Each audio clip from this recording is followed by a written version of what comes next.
right now with Stephen Wallace.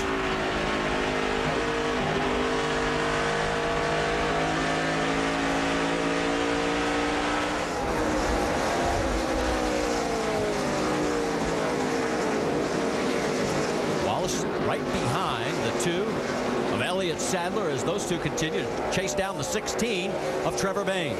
Yeah, three guys right here that we expect to battle for the Nationwide Series Championship this year.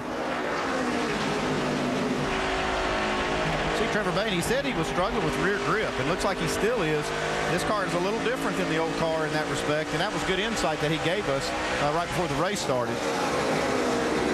Stephen Wallace trying to get down underneath him. They head down into turn number 1.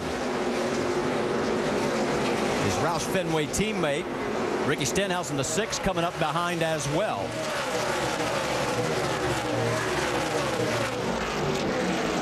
Bayne holds off the 66 for the moment. You can see it looks like Stephen Wallace's car is actually a little bit better. Can you get that run off the corner? That's where you really try to get position. But Stephen's car is really going through the center of the corner much better. Lower, he's not really having to fight it there. The story of Stephen's races last week, of course, both in Nationwide and in the 500.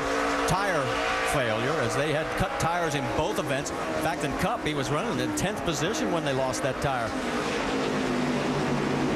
Yeah, he really did an excellent job driving. The 500, he was very impressive. You know, he stayed out of trouble all day, had himself in a position to get a top 10, then had a flat tire late in the event. Ricky Stenhouse, though, is trying to take the position away from him, and going down in the corner, he's got it.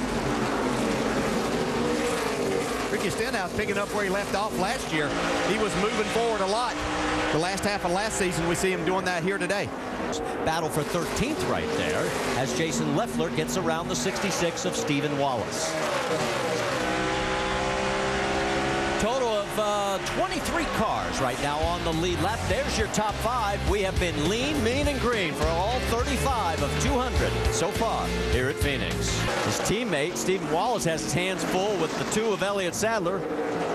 And the 99, here comes Ryan Truex underneath Sadler. Yeah, looks like Elliott's really struggling with his car on these restarts on the initial go-to. Don't know if that's air pressure related or if they just have the car a little too loose to start with.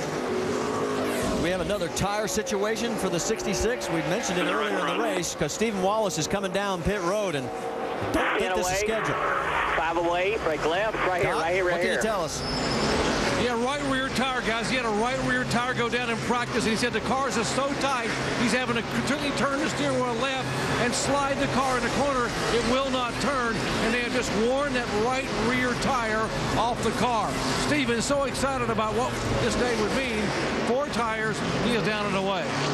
Well, you hear him talking about how the car's tight, but he wore the right rear tire out. Lost her right front here. And right just front as tire, that guys. happens, the 22 of Brad Keselowski's into the wall. Now, that might be some of that right front tire that they had with the problem they had earlier. That could definitely be a problem and an issue for them here. Our second caution here at lap number 106. Yeah, I'm all right.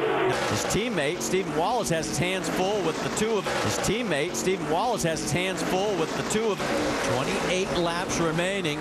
Here's some more action a little bit further as you got the 66, Stephen Wallace. The 51 also involved with Jeremy Clements. These cars also laps down. Laps down, but everybody getting down inside of 30 laps to go now. See, Carl Edwards has been able to hang with him for a few laps here. Well, we heard Doc say they made a major adjustment here to try to make this car be a short-run car. I wonder if they made it the right one. I don't know if they did. He wasn't in the pits long enough, I don't think, to make enough adjustments to catch that 18 today. Well, he's only 0.2 of a second off, and after every other restart, by this point, it was at least a half a second, if not longer.